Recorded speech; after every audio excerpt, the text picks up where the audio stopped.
안녕하세요. 미국의 의료법을 소개할 발표자 남궁지원입니다.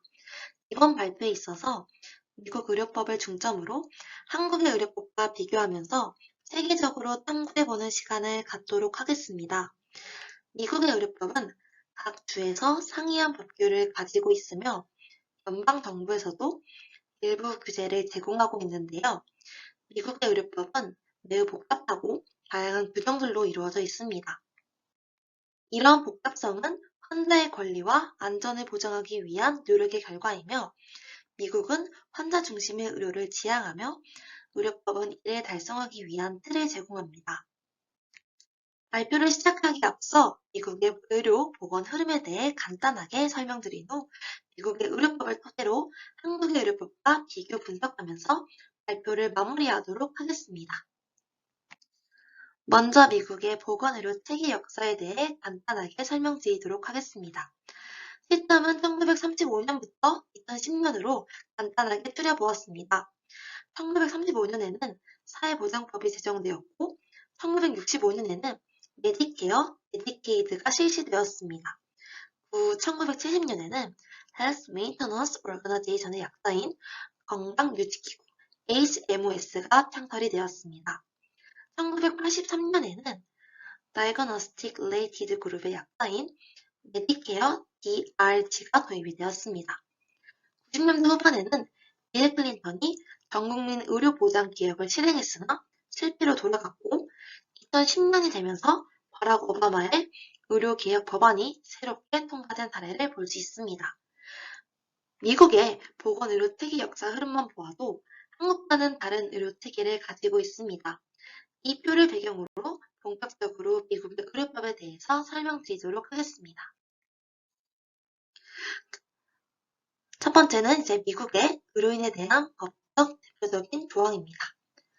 첫 번째는 의료 면허와 규제입니다. 각 주는 의료 간호사, 치과의사, 약사 등 의료 전문가에게 의료 면허를 부여해야 합니다.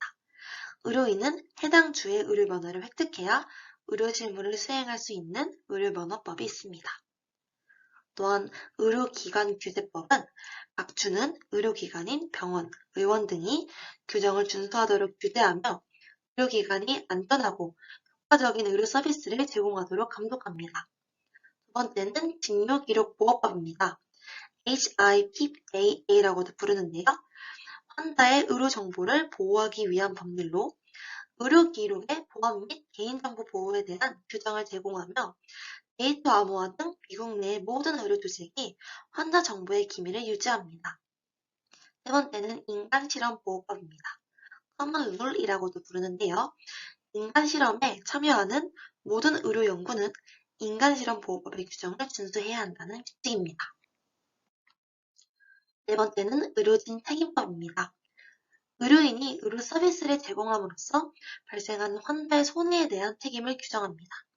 의료진 책임보험은 이에 대해서 보호를 제공한다는 의무적인 법률이 있습니다. 다섯 번째는 공공보건법률입니다. 전염병 관리, 예방접종 등의 의료 서비스의 접근성 등과 관련해서 공중보건을 책임지는 법률과 규정을 포함합니다.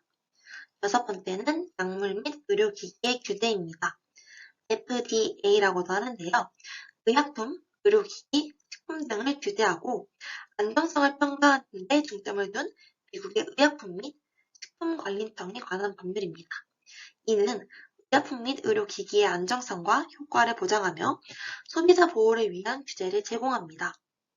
여덟 번째는 Circle Rul이라서 의사가 자신이 소속된 의료기관에 특정 서비스를 자기 자신이나 가족에게 직접적으로 추진하는 거나 요청하는 것에 대해서 제한하는 법률입니다. 이는 의사의 이해관계 및 자기 참여를 통한 의료비를 부풀리기 위한 행위를 방지하여 의료 시스템의 투명성을 높입니다.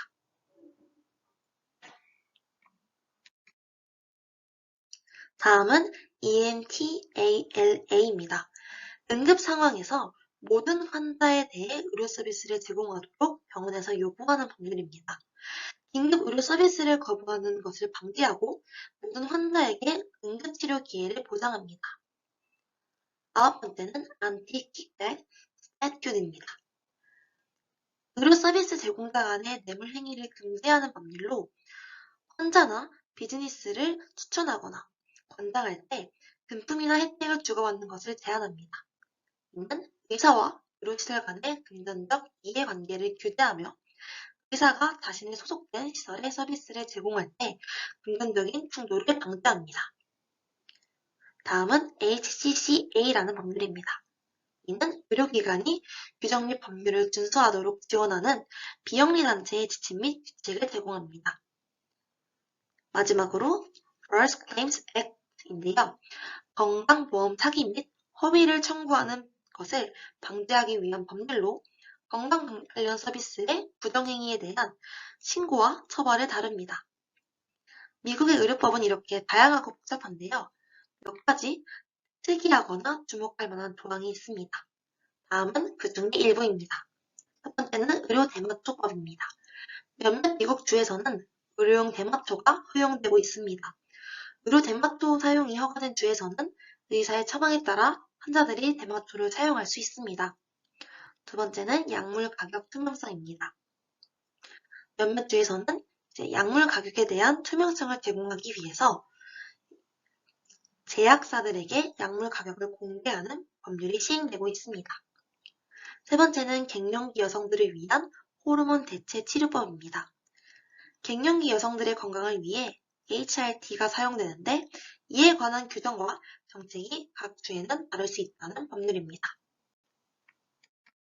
네 번째는 가족 휴가와 연차입니다. 몇몇 주에서는 의료적인 이유로 가족 휴가 또는 연차 사용을 근로자에게 허용한다는 독특한 정책이 있습니다. 첫 번째는 자연유법과 보험입니다.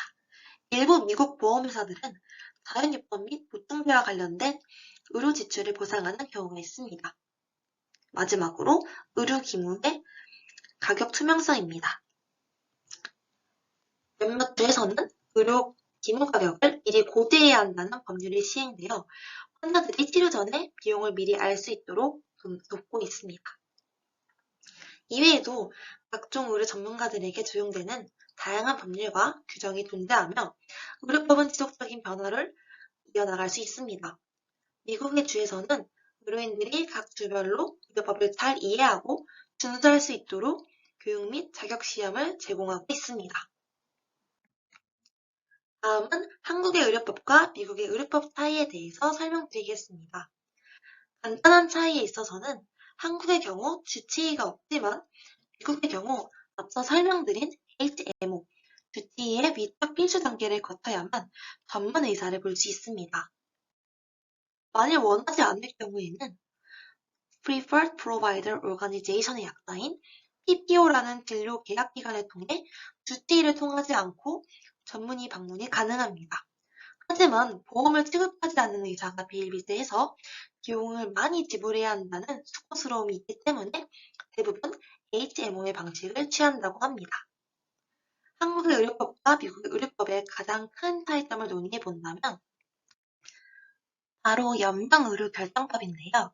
여기서 연명의료결정법이란 임종 과정에 있는 환자라는 의학적 판단이 선행된 환자에 대해 연명의료를 시행하거나 중단할지를 환자 스스로 결정할 수 있도록 하고 그 결정을 법적으로 보호해 환자의 자기결정을 존중하는 것을 말합니다. 한국의 경우 연명의료결정법이 인정하는 양식은 사전 연명의료 의향서와 연명의료계획서입니다. 일단 연명의료 의향서는요.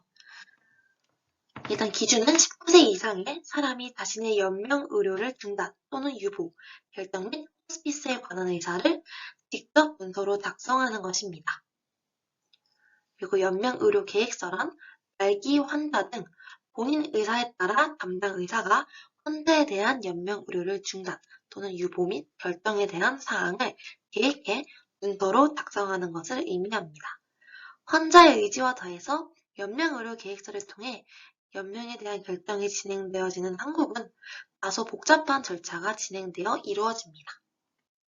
서울대 병원 허재석 교수의 우리의 죽음이 삶이 되려면 라는 저서를 참고해보면 미국의 연명의료 계획서 제도와 한국의 연명의료 결정서 사이의 가장 중요한 차이는 미국에서는 보호자에 의한 대리 결정을 인정하지만 한국은 본인이 서명한 경우에만 유효하다고 보는 점이다.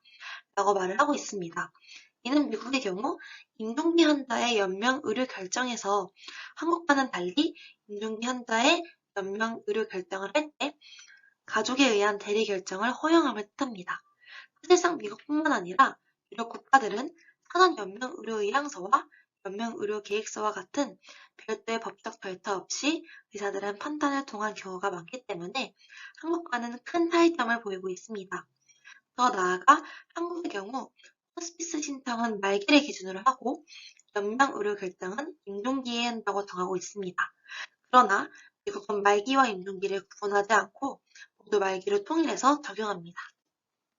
정리해보면 미국의 경우 사전 연명 의료 의향서, 연명 의료 계획서, DNR 등 세 가지 서식 중 하나만 작성하면 되지만 한국의 경우 의료진과 환자 가족이 공모해서 환자에게 불리한 결정을 할 수 있다는 것을 고려했기 때문에 사전 연명 의료 의향서, 연명 의료 계획서 외에도 임종 과정에 있는 환자 판단서, 연명 의료 증상 등 결정에 대한 환자 의사 확인서, 연명 의료 증상 등 결정 이행서를 추가적으로 작성하게끔 요구합니다. 전반적으로 미국의 의료법은 한국의 의료법과 마찬가지로 의료 전문가들에게 전문성과 윤리적인 행동을 기대하고 있습니다. 하지만 동독 미국의 경우 의료체계와 의료비 문제 등에 대한 복잡성이 함께 논의되고 있습니다. 향후에는 의료 시스템이 지속적인 발전과 개선이 중요하다는 것으로 다가오기 때문에 좀 더 체계적인 방안으로 미국의 의료법이 제정되었으면 하는 바람입니다. 이상으로 발표를 마치도록 하겠습니다. 감사합니다.